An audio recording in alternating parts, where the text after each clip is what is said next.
Well, so today we're going to discuss about the other two high availability concepts. Those are clustering and always on. Let us first discuss about a clustering. What a clustering mean?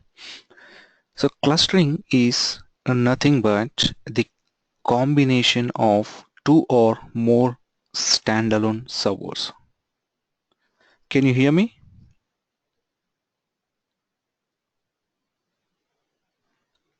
All right. So till now, whatever we have discussed, the high availabilities like mirroring, log shipping, replication, those are either at database level or at table level. But what if I need to have high availability at instance level? I have a SQL server, the standalone SQL server, okay, and I have one instance on that with around 10 databases. So if something goes wrong with the hardware of the database, maybe if my OS get crash or if the fan on the CPU goes wrong, so what happens to entire SQL instance on that server? So to overcome this, we can implement clustering. In clustering, what happens is we can add the other server. We need to first create an identical server on the other side with the same specifications like OS, RAM and everything, and we can integrate that server into clustering. And again, building up the cluster is a Windows team or the system team in your organization, they does this. They build and configure the Windows failover cluster. And again, Windows failover cluster is nothing but the combination of two or more standalone servers. So once they build and configure the Windows failover cluster, we install SQL on them. I will explain in detail about the configurations and what are the benefits we're going to get using a clustering. But the first thing we need to understand is the clustering will give high availability at instance level. Okay, and that is also at services level. It's not at database level. If your database is corrupted, then you will not get benefit with the help of clustering. Clustering will only give high availability at instance level with very specific to the hardware or software issues. If your OS is crashed, still you can fail over your complete SQL instance to the other node on the server. When I say node, it's nothing but a server. And if your primary server has got some hardware issues, then also you can fail over your complete SQL instance onto your other server, which is part of clustering. So basically we need to understand cluster provides high availability at instance level, specifically to the hardware and services, that's the software, but not at database level. If your database is corrupted, even though you fail over your SQL instance, still your database will be in corrupted state. So let me show you the architecture so that you will get an idea. So this is my primary server, and let me get other server here. This is my, in clustering we call servers as nodes. Okay, this is my node 1, node, box, server. All these three mean same. You can either call node, you can either call server, or you can either call box, both related to same. So this is my node 1, okay, and I get another node, and the node is 2.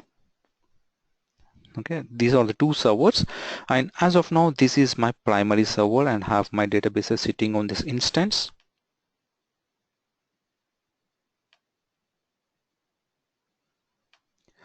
So I have a SQL instance with 3 databases running on this node 1. So if something goes wrong with my node 1, so what happens? If I ask you to set up a high availability, Either you select mirroring, lock shipping, or replication, whatever you think you will do on database level, right?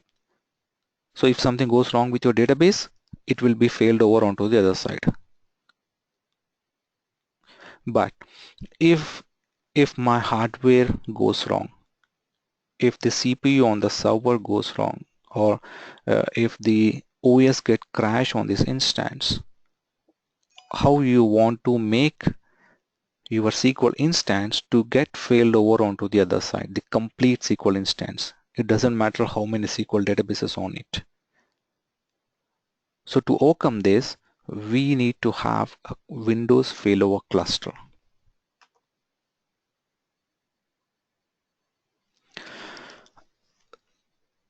So to set up a Windows failover cluster, we would need this identical standalone server, the other one. Then the Windows team, what they does is they integrate these two servers with one name.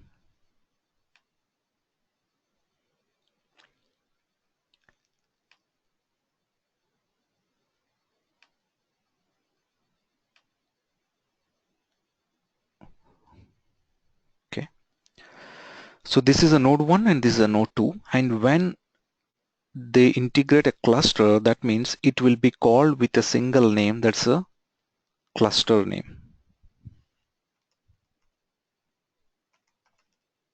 Cluster name, or we call it as a virtual name. So clustering is nothing but combining two or more standalone servers. I have just picked up two servers for an example, but in real time you might have 3-node cluster, 4-node cluster as well. So when I integrated these two nodes into a cluster with a virtual name, then what happens is every time if you want to RDP, generally if you want to RDP onto a server, when I say RDP, it's a remote desktop. If you want to log in onto that specific server, what we do is at this moment we provide the node 1 name or either node 2 name. Okay, but if you can use a Windows failover cluster name, the virtual name, if you use this virtual name, it automatically takes to the node which is active. So in cluster we have two types: active cluster, active passive cluster. Active cluster is something where the two nodes will be active and responsible to run two different instances. Node 1 is running one instance and node 2 is running second instance. And active passive is something like the setup which you are looking now. The node 1 is running your SQL instance at the moment. During that time, your node 2 will be idle. Your node 2 will be idle. Still the server will be up and running, but it just sit idle and it's keep on monitoring your node 1. So your node 2 will keeps on monitoring your node 1, and the same way your node 1 will keep on monitoring your node 2. So this mechanism we call it as heartbeat.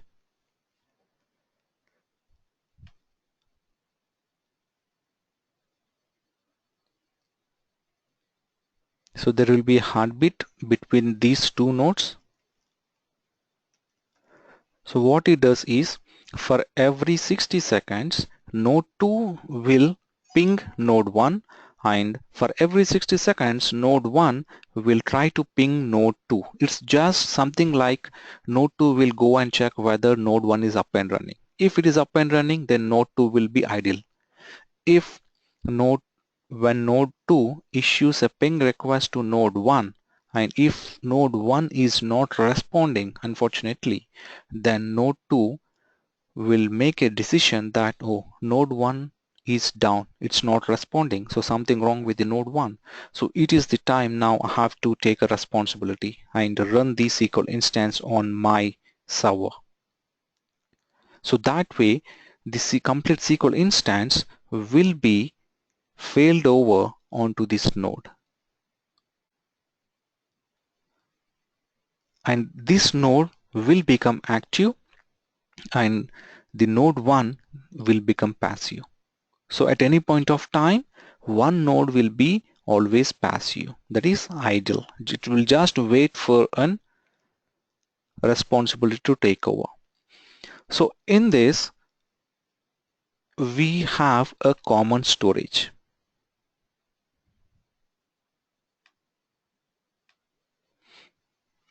Danish, what you want me to repeat again? Is it any specific?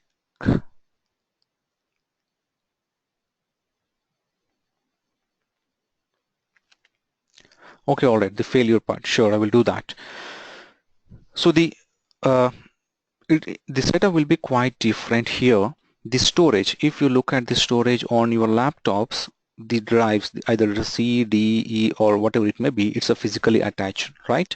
But in real time, in real servers, the drives will not be physically attached to the servers.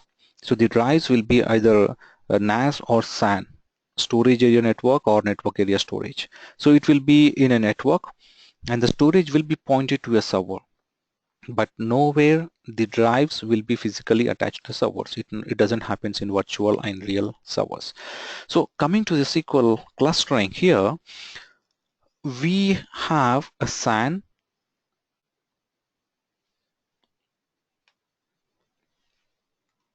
It's a network, it's a storage area network, and assume this server is active now. The node 1 is active. So when you install, probably I will start from beginning, like okay, treat this as active and this node as passive.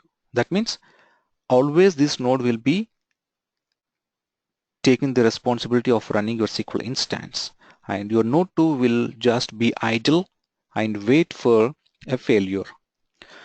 So now when I install a SQL Server, what we do is first we jump onto this SQL instance, that is a node 1 server, and we run the setup file. And when you run the setup file, you will be provided with an option at installation. So let me show you.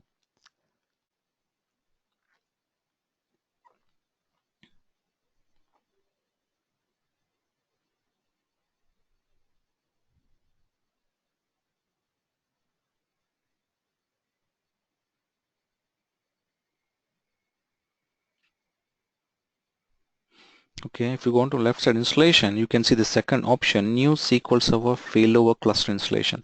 So if you are installing the SQL Server on a cluster environment, you need to select this option. So using that option, we install the SQL on the first node. So before we install, we need to keep certain things ready. So what are those? It is, one is the SQL virtual name. We required a virtual name of the SQL. I will explain you why it's required. And then after, we need to have the associated IP address and the service account. We already know we require a service account, and then after the shared drives. So the shared drives will be in your storage area network. So once you are ready with these things, we kickstart the installation, and once we are done with installation on node 1, we jump onto the node 2, and there you run the setup file again, and now you select the third option on the second node. It's nothing but add node to a SQL failover cluster. So you already installed a SQL, complete SQL here. So you RDP onto this server and you just select add this node to this failover cluster. So you don't need to provide more details. It will just ask you one or two inputs and it will finish off the installation. So ultimately what we have done is we have installed SQL on node 1 and on node 2. So the SQL services will be available on node 1 and as well as on node 2. Along with the SQL services, as this is a cluster, you also find a cluster service installed on node 1 and on node 2. One more thing we need to remember is the logon type.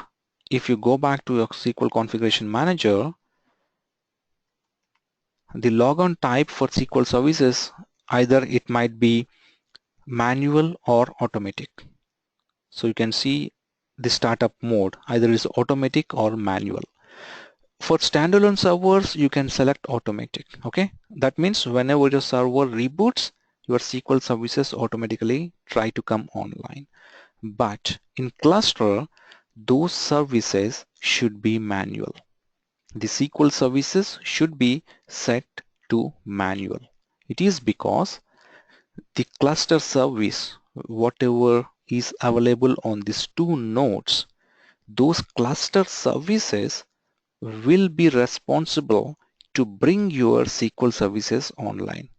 So you don't need to make it automatic, or you don't need to manually go and start the SQL services.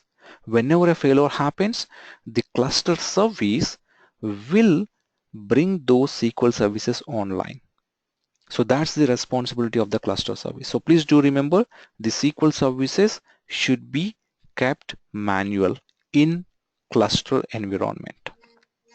And the reason we need to understand is because the cluster service will bring the SQL services online. So the other thing is, once you are done with the SQL installation, having said that, we need to provide the shared drives, right? So you provide the shared drives information. Probably when you RDP onto the server and you go to my computer, you will find all the drives. Apart from C will be physically attached to that server. So you can also find MST. Let me make a note here. So I have, again, this is a work of your storage team. They will assign the drives onto your server. Probably you can find M drive, L drive, S drive, and T drive, and you also have a C drive which is very local to your server. So the MLST or shared drives, and C is your local drive to this node. And these particular drives, you can see once you log in on the node 1, you can see all these drives exist. So you can't distinguish whether these are shared drives or locally attached to the drive. So that what the it looks like. But ultimately those are pointed to a SAN. They are not physically attached to this server. So now when you create your databases on this instance, you have installed your SQL Server. Now you try to start creating your databases. So you have to create your databases on these drives, MLST. Okay, you can't create the drives on C drive. You have to create on shared drives. Why you have to create on shared drives? It is because when a failover happens, okay, when a failover happens, the link between the storage, the link between the node 1 and the SAN will be disconnected, and the same link will be established to your node 2. The link to the storage will be established with the node 2 because a failover has happened. Now node 2 is active, so the link from node to the storage will establish, and all the drives that were earlier present in node 1 will be available on your node 2. So your drives, the MLST drives, will come over here.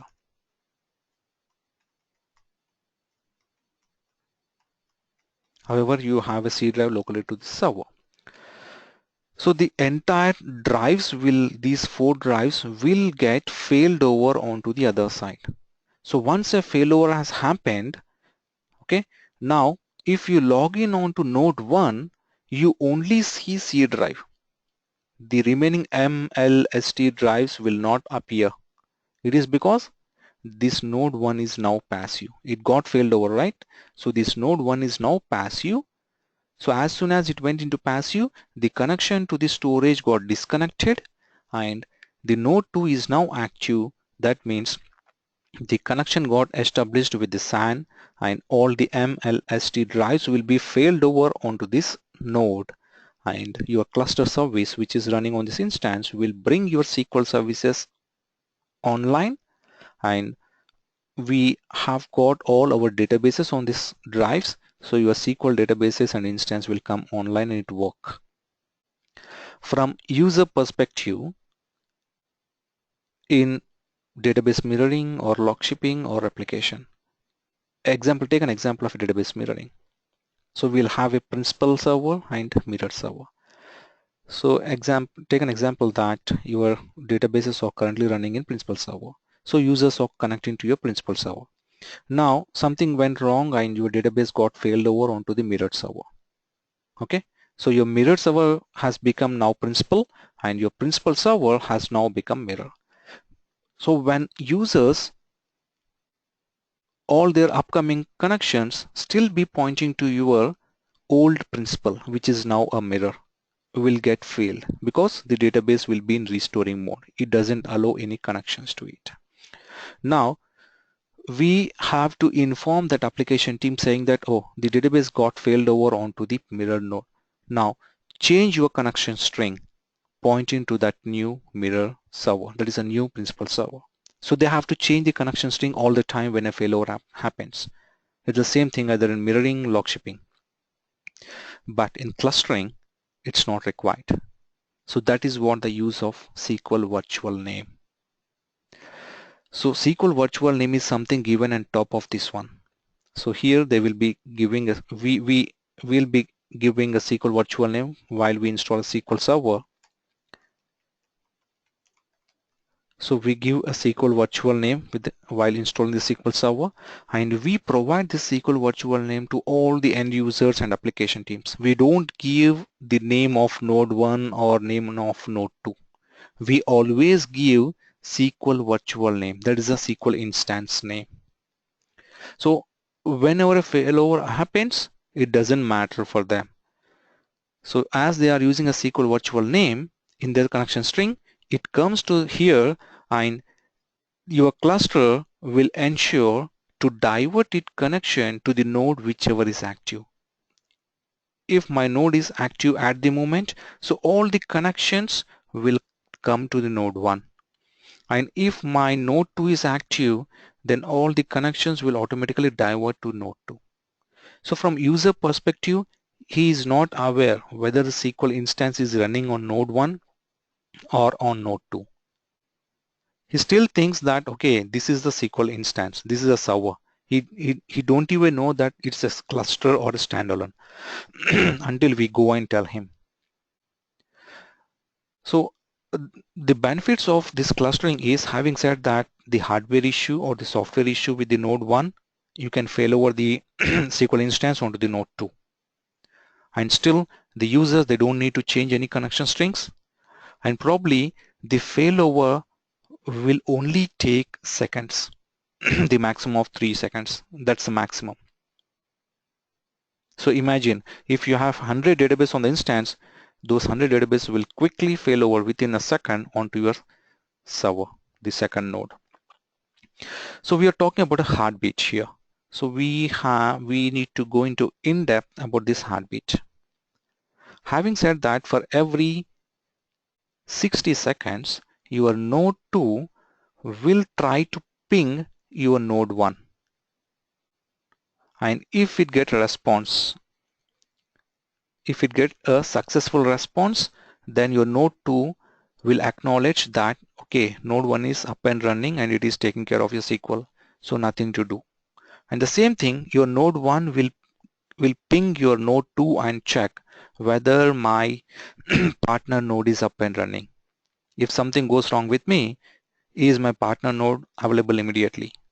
So it gonna check, both will check the other side whether the other person is ready to take a responsibility. So that happens every 60 seconds. But still, that doesn't give you exact fault tolerance, because the chances are when you issue a ping request from node 2 onto node 1, probably you might get a successful ping request back. The server might be up and running, but there could be something wrong with your SQL in SQL software, or your SQL is not responding, or your SQL server services are stopped. So what next? Probably the server is up and running, so you get the ping request. But inside the server, your SQL services are not running, or eh, there's something wrong with your other softwares that is hanging up your SQL, and your users are facing issues to connect your SQL instance. So to overcome this, inside this heartbeat, there is one other mechanism which is a looks alive. Sorry, I just jumbled it. The first thing which runs for the one which I said ping request, right? That is called looks alive, and it runs for every 5 seconds. So let me make a note here.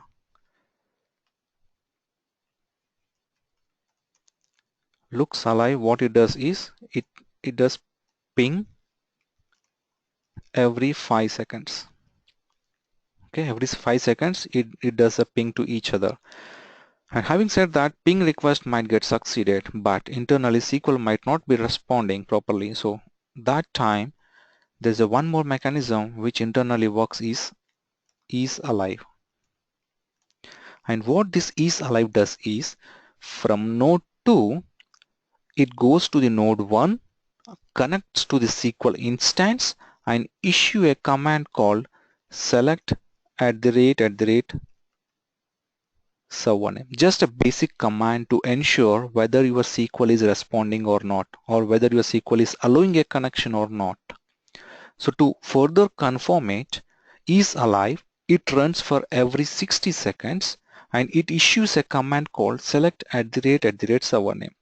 If it gets a response from your node 1, then everything is all right.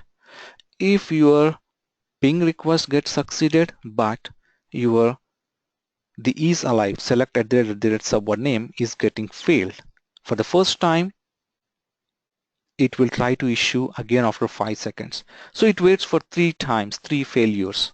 So if it thinks, okay, all the 3 times the select @ server name, the SQL is not responding on the other side. So that time your SQL will make a decision that to initiate a failover. The node 1 SQL instance is not responding for the continuously 3 times, so a failover should happen now. So once a failover is initiated, the complete SQL instance will come onto this side, and the associated drives will also move onto your node 2. And again, it won't take maximum 3 seconds. It will just swap the roles on the other side. It might take max of a second or 2 seconds. And the other advantage is in our, probably it's not a day-to-day activity, but probably every quarter, we have to update or apply service packs or security patches on our servers. So if it is a standalone server, how do you apply service pack? So we just right click and start our service pack and we apply on it. And the service pack wizards and the installation might take you around 30 minutes. Let's assume the service pack installation might take you 30 minutes of time. So that 30 minutes will be a downtime for your business, because when it applies service pack, SQL services will be brought down and service pack will be applied, and at the end the services will be brought back again. So during all that service pack installation time, your SQL services will be down. That means your business will be down. So to overcome this, we can use this Sql clustering. So what we can do is, in this case, my node 1 is active and node 2 is passive, right? So nothing is running on my node 2. So in this case, what I do is to have a minimum downtime. My business doesn't accept me 30 minutes of downtime to apply service pack. Okay? It's because it's a very critical database application. So in that case, what I do is I first apply the service pack on my node 2, then I reboot this node 2, it doesn't affect, even though I reboot this node 2, it doesn't affect to my end users because SQL is running over here. So all the transactions, all the connections that are coming to this cluster will be diverted to this instance. So it doesn't make sense. I mean, it doesn't matter even if you reboot the server.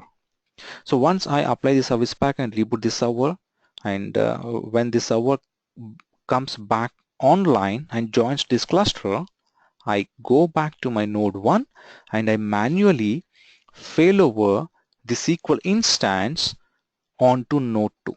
We will have a failover cluster manager console from where we can failover the SQL services. I can't show it now because I don't have a virtual servers with a Windows failover cluster, but you can once we finish with this training, you can browse the YouTube videos where quite few people might be showing you with the cluster installation. So once we failover the complete SQL instance on node 2, then your node 2 will become active and your node 1 will become passive. So at this point, all the new connections will be forwarded to your node 2. Okay. So now your node 1 is active. So you have to apply the service pack on node 1 and reboot it. And once the server comes back online, you go back to your node 2 and fail back the SQL services on node 1. So we are trying to fail over 2 times with a max of 2 seconds. So just imagine if you have only a standalone server, you are taking 30 minutes downtime. And in cluster, we brought it to 2 seconds, from 30 minutes to 2 seconds. So that's the benefit of a cluster.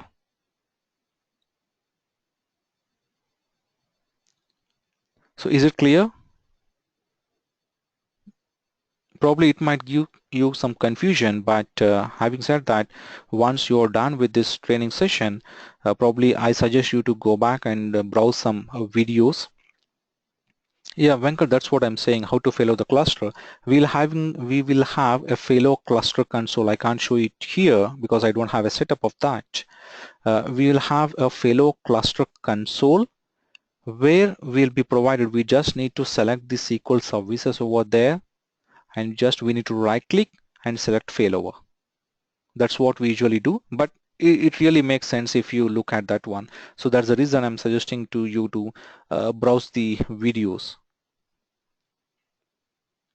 So this is the basic logic how a clustering works. So in your interview, if you can explain the basic things like what a cluster is and how it really works, and if you can take a points like looks alive, is alive, the SAN, the shade, how the drives will get failover. If you can explain this one, that would be more than enough.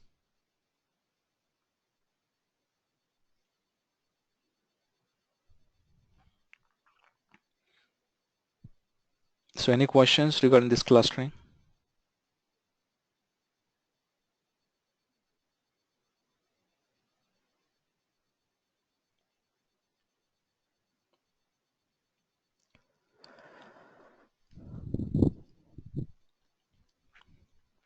All right. This is a question from Kaushik. When we start applying service pack on node 2 and reboot it, it takes some time. But if node 1 sends messages to node 2 and it doesn't respond, does node 1 think node 2 is failed? Yes, obviously. But node 1 will sit there only because it doesn't fail over. Already your node 2 is down. Let's assume to reboot your node, it might take around probably 3 minutes of time in order to get a reboot.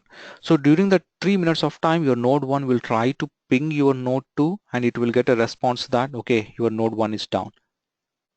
So all these things will be recorded in cluster events. It will make a note in a cluster event saying that, warning, your node 2 is not available in a cluster.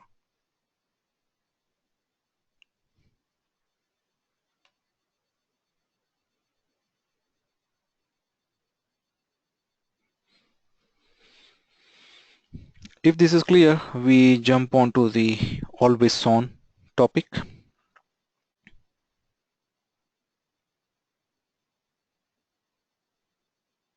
Shall we go ahead with the always on now?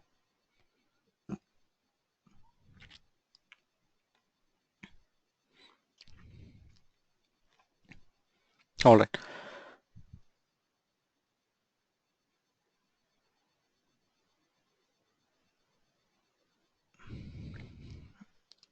Always on is an enhancement of database mirroring. If you really understand what a database mirroring, then it is very easy to understand always on.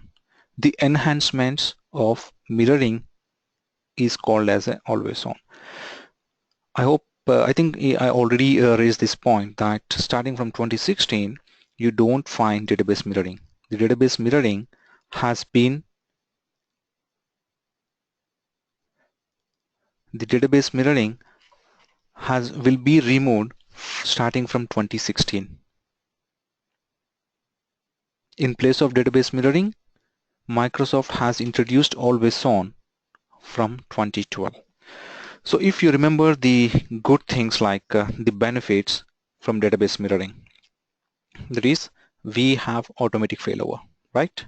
In database mirroring, we have automatic failover, and the data will be transferred through endpoints 5022 and 5023, and with the help of a log cache, right? These are the benefits, or we can say good points from database mirroring. And now go on to log shipping. What are the advantages of log shipping? Can someone tell me what are the advantages of log shipping?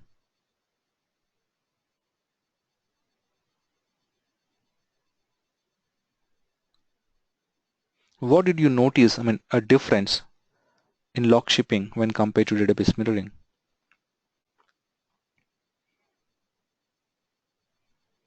That's right, Venkat. We can maintain more than 2 copies. And we have one more good advantage in log shipping.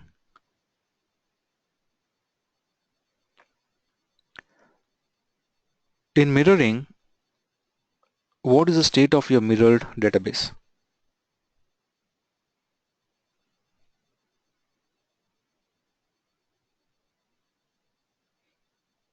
In mirroring, your mirror database will be in restoring mode. That means it will not allow you to read the data, or it will not allow you to make a connection to the database. But in log shipping, your databases are in standby mode. That means you can read the data from your secondary databases.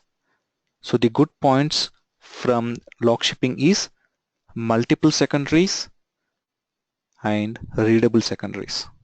You can read the data from secondaries. So the two advantages from mirroring and the two advantages of log shipping, the combination of those four, I mean the 2 and 2, is implemented in always on. So in always on, the benefits you're gonna get is you can have multiple secondaries, and those secondaries can be readable, and you can have automatic failover. So all those four are integrated in always on. And the other benefit is you can group databases. So let me make a picture over here.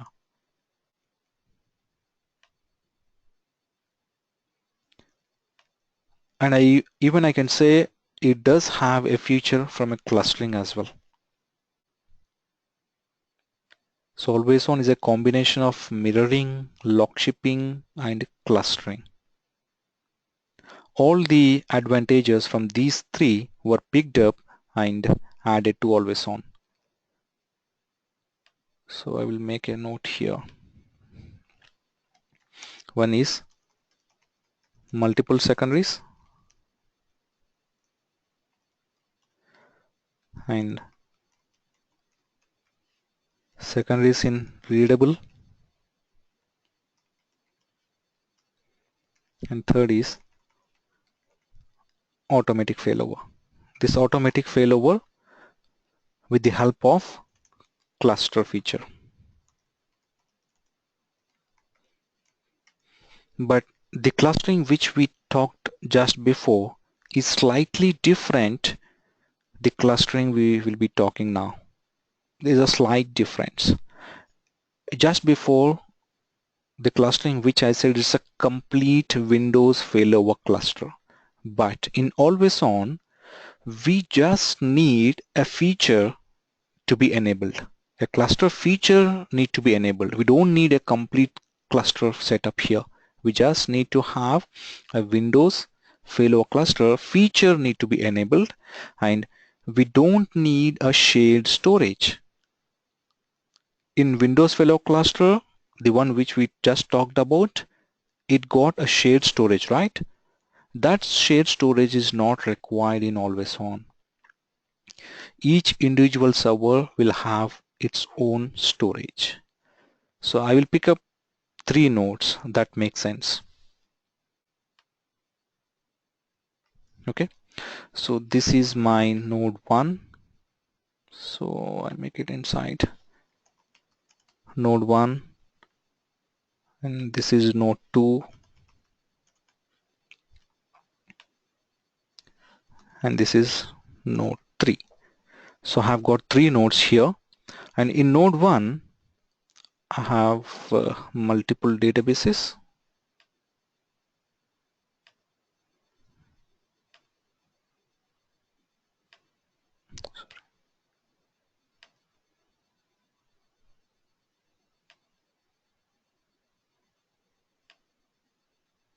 Okay, so I have 4 databases, and these 4 databases are related to one application. Assume these 4 databases are required to run one single application. If any of these 4 databases, let's say first database is down for some reason, then even though your remaining 3 databases are online, but still your application will not work. That is what the configuration we have. In SharePoint, the same configuration will have. SharePoint application does contain multiple databases. If one of the databases is down, your application won't work. Okay, so it's nothing but one application, multiple databases, the dependency. So in this case, if you set up database mirroring or log shipping or any other things, you have to set up individually on each and every database. And if your one database will fail over on the other side, okay, your 3 databases will be running here and one database will be running on your second node. During that time, your application will not work. It's because it is missing one database on this instance. How it works is either fail over all the databases onto node 2 or don't fail over anything. That's the case how application works. So in that case, we can't rely on database mirroring or log shipping. It doesn't work. So we need to have a different mechanism that Microsoft came up with always on. We can group all these 4 databases. We can group all these 4 databases and we call it with a name called availability group. I'm writing in shortcuts AG. So we group all these 4 interrelated databases into one group and we call it as a availability group. We name it. Maybe something like you can name it as depends on application. If it is SharePoint application, I name it as SharePoint underscore AG. So I'm doing nothing but just a grouping all the 4 databases so that I'm asking my SQL Server to treat it as a group. If any single database has any issue in this group, fail over complete group on the instance. Assume my the database 4 has got some issues and it went offline. That time, fail over the complete group onto the other side. That's the mechanism of availability group. So that's what we required, right, in order to run the application. Either fail over all the database on the other side or don't fail over anything. That's the mechanism. Can be done with the help of availability group. So all these 3 nodes will be in cluster. So there will be a link between all these 3 nodes. Okay, they will be in cluster.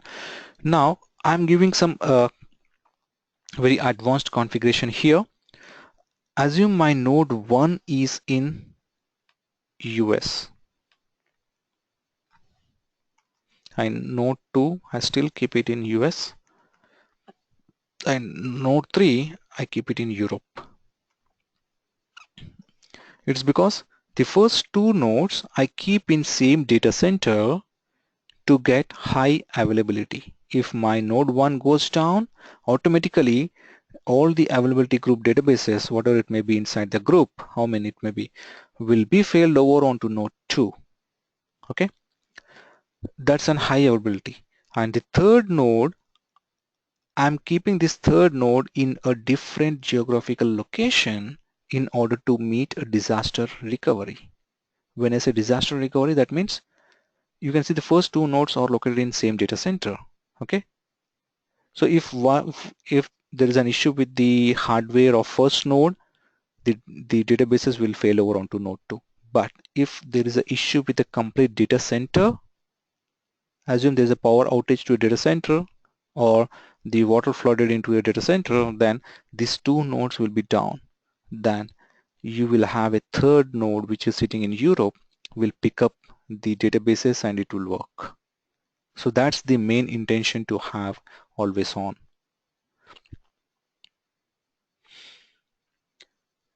So as we have got a cluster, right? It's only a failover cluster. It's not, it doesn't have any virtual name or something. Still, each individual server, each individual node will have its own SQL instance name. Probably this has a SQL instance name called SQL1, and this has got SQL2, and this has got SQL3. Now my question is, probably you might get the same doubt. If when I say the entire group will get failover onto node 2, and assume the availability group is now running on node 2, okay? At this moment, the users or the application team, they have to change their connection strings. That the one thing we need to understand. Earlier, when the availability group is running here, they use SQL1 as their connection string and they will connect to this instance. And unfortunately, a failover has happened and the SQL databases got failover onto this server. Then still users are trying to connect using SQL1 and they will get a failure that the SQL services are not running due to some reason. So someone from a DBA team has to tell them that, oh, the SQL1 is down for the moment, you try to connect to SQL2. Or if SQL2 is down, then we need to tell them to connect to SQL3. That's a bad practice. If a failure happens at midnight, we will not be available to the users to shoot out an email saying that, oh, SQL1 is down, connect to SQL2. That's what we'll be doing in mirroring and log shipping. We don't want to do that. We don't want to do that in always on. So in mirroring and log shipping, we does the same thing. If failover happens, we go back and inform these users saying that, okay, the database got failed over onto the node. So try to connect to that server. But as we are saying, this is a new technology or new feature introduced by Microsoft, so we don't want to repeat that steps. So to overcome that, Microsoft came up with a option called listener name, AG listener name. I just write it here, AG listener name. You need to place a request with your Windows team asking, I need a virtual name with an IP address. So you can use that name as your AG listener name. So when you install your SQL Server, you normally install your standalone boxes. How you install your SQL services, SQL Server on your local machines. The same way we need to install on all these three nodes. There is no specific conditions you have to follow. It's very common how you normally do on your standalone boxes. The same thing we have to do on these three nodes. Once you are done, and if you are asked to set up a always on, then you need to go back to your SQL configuration manager and go to the properties of SQL Server, and inside the properties here on top you can see always on high availability. You can click on it, and as my machine is not part of a cluster, so it's not giving an option. But if my machine is part of a cluster, then it will give you a checkbox over here saying that do you want to add this SQL to a always on. So you need to check that first before you start setting up always on.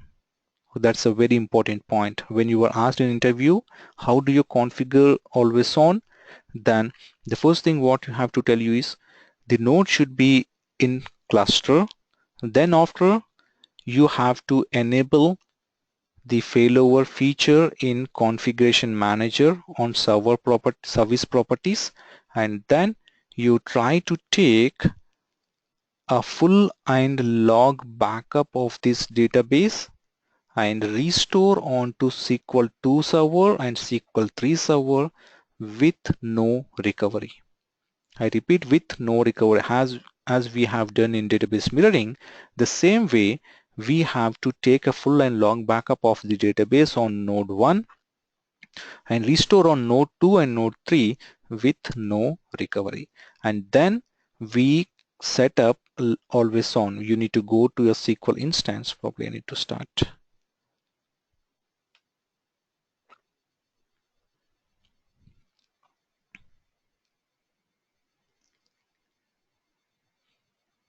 Okay.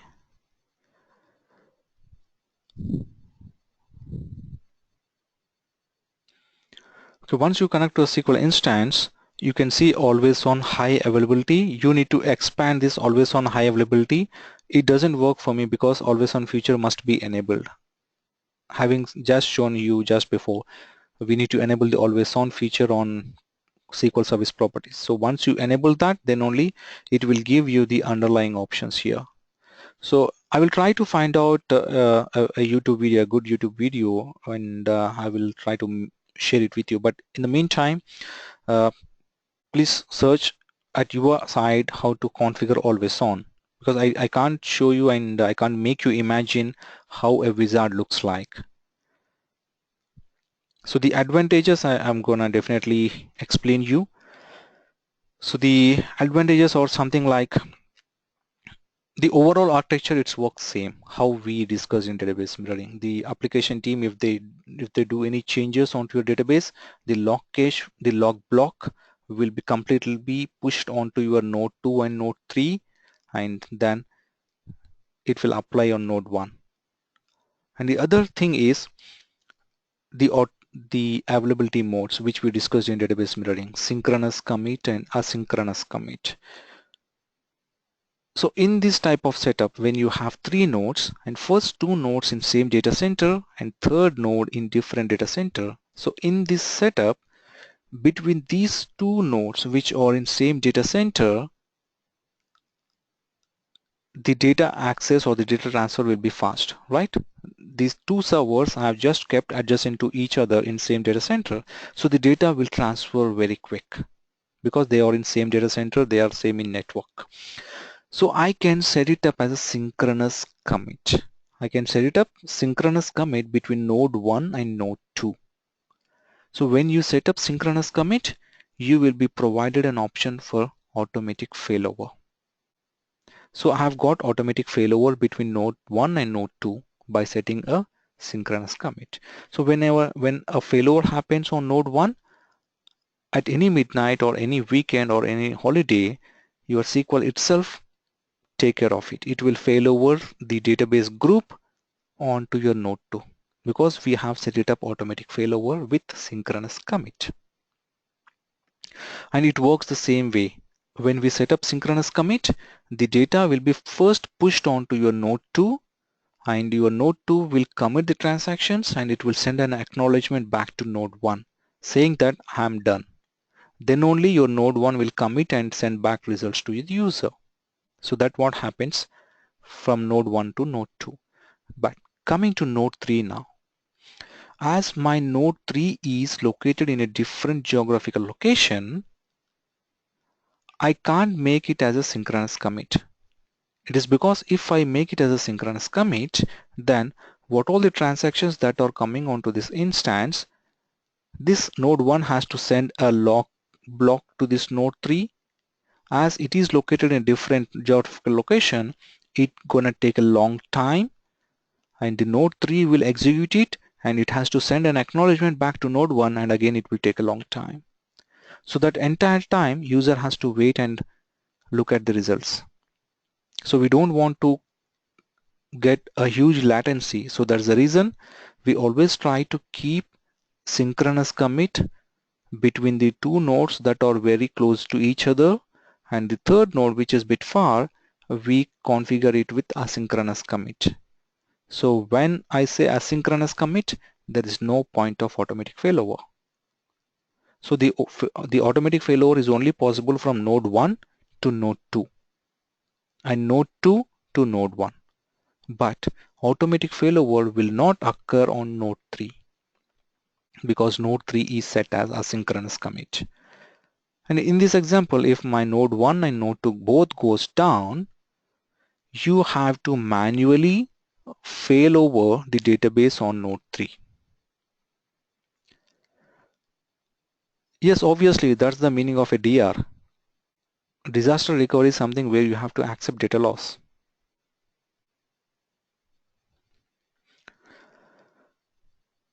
And the other benefit with the always on is the backups. You can take backups on node 2 and node 3. At the moment, my node 1 is primary and node 2 is secondary and node 3 is secondary. Okay, so node 1 is primary. That means all the transactions, user transactions, are hit by node 1. So already my node 1 is under pressure, and if you try to take backups on node 1, then there will be more load on your primary server, that is node 1. So using this always on, the other benefit is we can divert our backups on node 2 and node 3. It is not mandatory that you need to take backups on node 1. You can take backups on node 2. So by that, we are removing some load from node 1. So it's still possible. You need to remember that point as well. Backups can be possible on node 2. And however, your database on node 2 and node 3 are readable, so you can ask all your reporting users to connect on node 2 and node 3 to generate the reports instead of everyone hitting on node 1.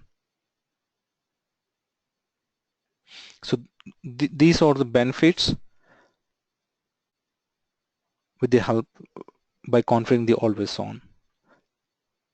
But probably you will get more idea once you look at the configurations.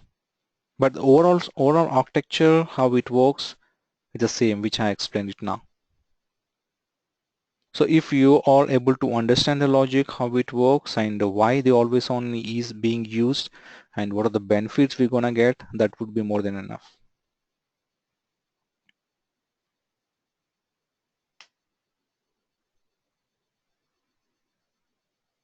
So did it make sense? Did you understand anything about always on?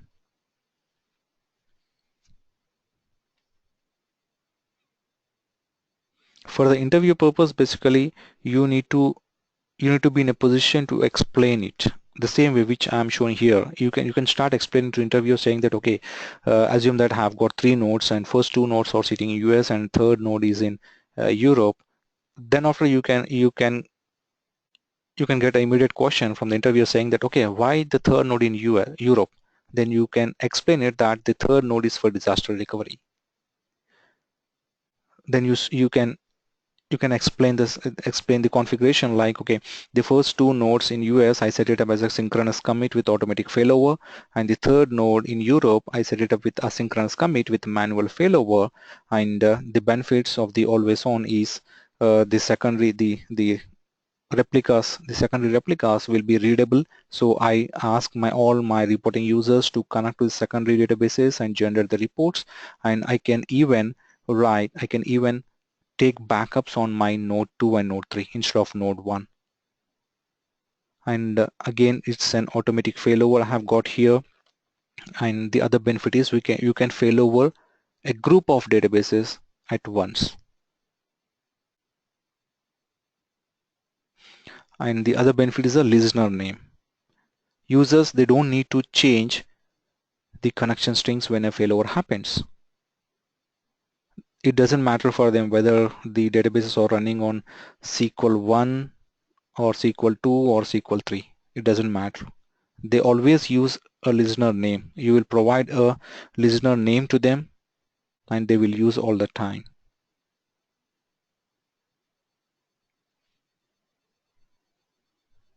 So any questions regarding this?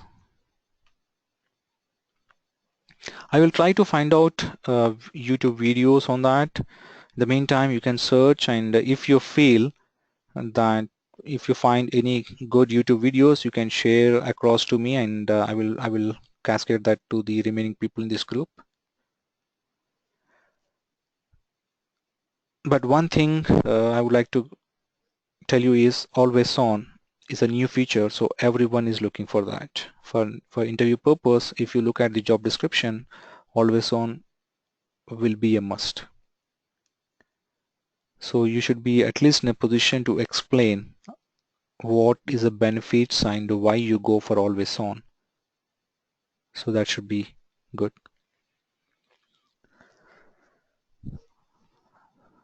Yeah, that's it from my side today. And we left with one more class. So tomorrow we're gonna discuss about the performance tuning, how to tune our servers and how to troubleshoot them and what are the areas we need to monitor. So we discuss more about the performance tuning in next class. So if you don't have any questions, I would like to close the call now.